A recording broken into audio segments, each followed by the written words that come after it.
বল খোকা, তোর কি লাগবে? পাপা পাপা, আরে চুপ। আমার জন্য প্রথমে আমার ছেলে, তুই পরে, বুঝতে পেরেছিস? বল খোকা, তোর এবার কি লাগবে? তুই কি খেতে চাস? পাপা আমাকে চিপস দাও।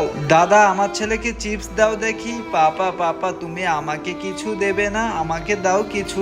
দাঁড়া একটু, দাদা 2 টাকার চকলেট দাও তো আমার মেয়েকে, ও আমাকে জ্বালাতন করে মারলো। পাপা কি আমাকে একটুও ভালোবাসে না? আমার ভাইকে কত ভালোবাসে, কিন্তু আমাকে ভালোবাসে না। আহ পাপা, তোমার কি হয়েছে? তোমার লাগেনি তো পাপা? পাপা একটু দেখে চলতে পারো না? এইভাবে চললে তো কেটে যাবে। একটুখানি লেগেছে, চলো চলো তাড়াতাড়ি বাড়িতে চলো। আঙ্কেল আমাকে ব্যান্ডেড দাও। আচ্ছা মামুনি, 1 মিনিট, তোমাকে আমি ব্যান্ডেড দিচ্ছি। এই নাও। পাপা তোমার হাতটা দাও তো, তোমার হাত দিয়ে অনেক রক্ত বের হচ্ছে। মেয়েটা আমাকে এত ভালোবাসে আর মেয়েটার সঙ্গে আমি এরকম ব্যবহার করি? বন্ধুরা, তোমরা আমার মেয়েটার জন্য সবাই একটু লাইক শেয়ার সাবস্ক্রাইব করে লাভ রিঅ্যাক্ট দাও প্লিজ।